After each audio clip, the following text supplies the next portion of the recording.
Vamos a hablar de una relación de amor y odio, básicamente, ¿no? Una relación accidentada desde sus comienzos. La Unión Soviética, Rusia y China han tenido idas y vueltas en ese amorío. Bueno, el otro día el presidente de China, en el medio de esta situación bélica que estamos teniendo, se fue para Moscú. Un respaldo a Rusia directo. Bueno, se y puede una interpretar. necesidad de Rusia quizás de encontrar socios a quien recurrir frente a las sanciones internacionales. Un contexto bastante complicado que parece revivir el romance. Cuando los socios de Ucrania están del otro lado, exacto, de Europa. Bienvenido, Mauricio. ¿Cómo andan? Cerramos el análisis por acá. No sé. ¿Le gustó? Me gustó. Bueno, muy bien. concuerdo. No, pero hay una nueva era, ¿verdad? En el vínculo, se Eso puede dice. decir, de China y Rusia. Eso dicen. Así lo plantearon los presidentes Vladimir Putin de Rusia y Xi Jinping. Una nueva era. ¿Por qué una nueva era? Porque lo que buscaba esta visita, vos hablaste de un respaldo, yo utilizo la palabra espaldarazo, que es lo mismo.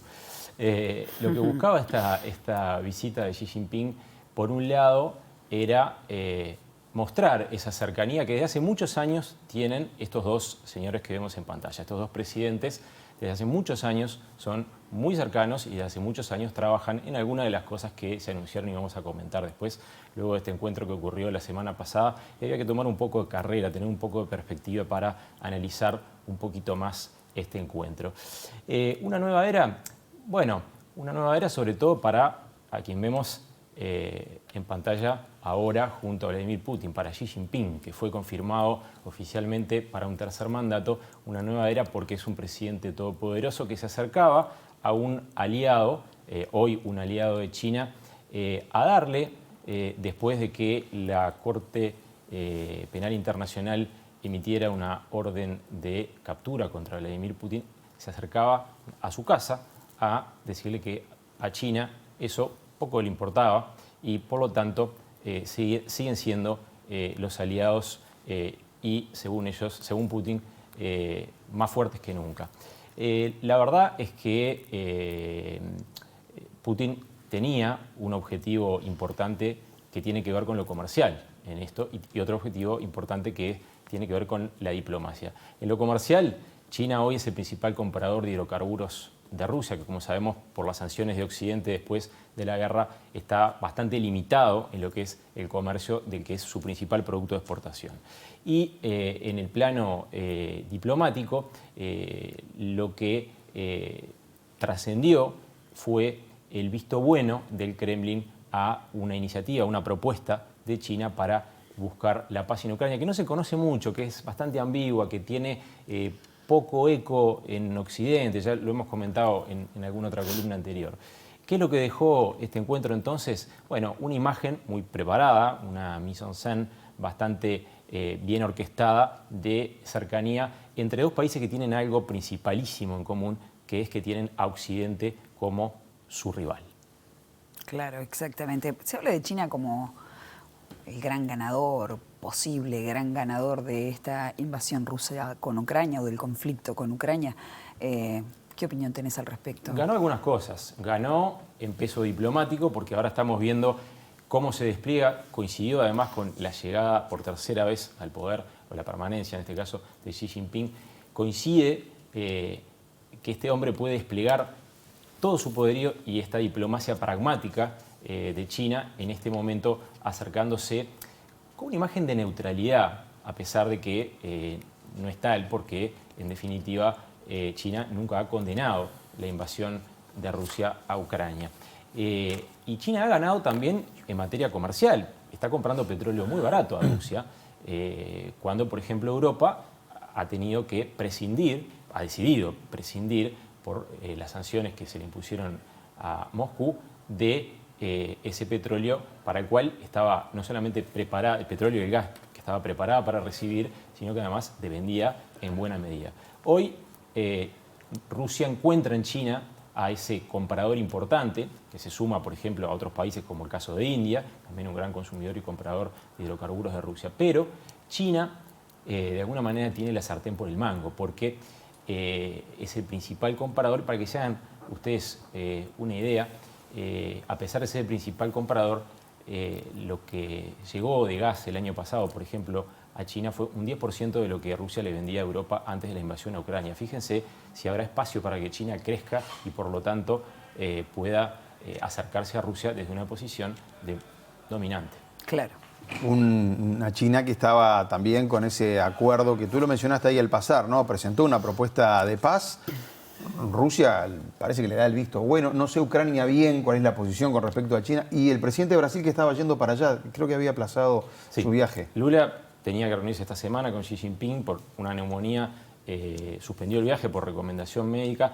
Brasil, que como dijimos, está tratando de meterse de vuelta en las grandes ligas de la política internacional, tratando de crear, de promover su idea de un grupo de países mediadores en este conflicto, entre los cuales estaría, por supuesto, China.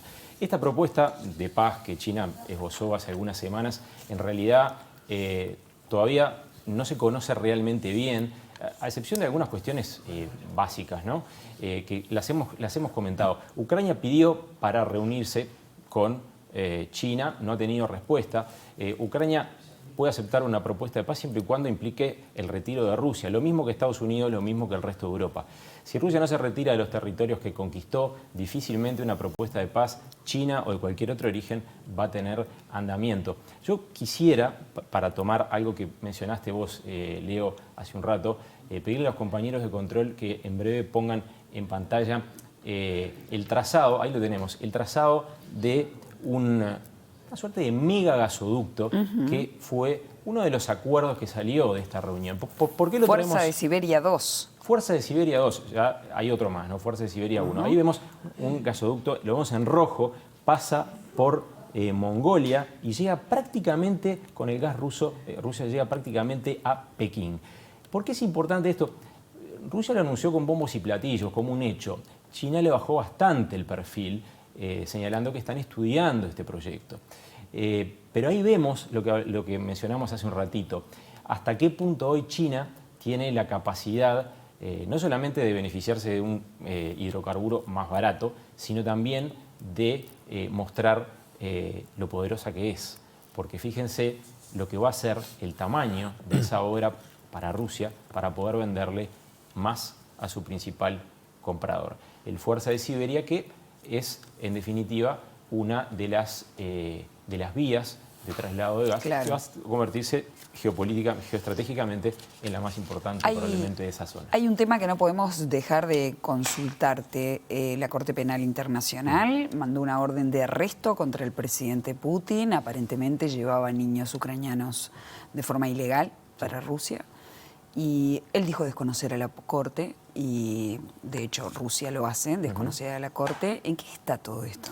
Bueno, esto es importante entender que es un mecanismo, ¿no? La CPI, la Corte Penal Internacional, es un mecanismo que integra 123 países. Al emitir una orden de arresto, en este caso por crímenes de guerra, que supondrían que el presidente Putin sería enjuiciado, si fuera arrestado, sería enjuiciado por este organismo, cualquiera de los 123 países que forman parte de este mecanismo podrían detenerlo si los visita. Putin no los va a visitar, seguramente, y si los visita será con algún tipo de acuerdo con las autoridades de cada uno de estos países para evitarse ser detenido. ¿Qué es lo que puede llegar a pasar? Es muy difícil saberlo hoy. Hoy estamos en pleno conflicto, en plena guerra, sin que haya una definición hacia ningún lado por un plan de paz. Pensar que puede tener una consecuencia directa en este momento esta decisión de la CPI, no la va a tener en este momento. Por supuesto, es una limitación más para el líder de un país que hoy está en conflicto y que está acusado formalmente por un mecanismo que se han dado la mayoría de los países del mundo de crímenes de guerra. Esa es la significación que tiene esta decisión que tomó esta corte que tiene sede en La Haya, en Holanda. Muchísimas gracias, Mauricio. Gracias, Mauricio.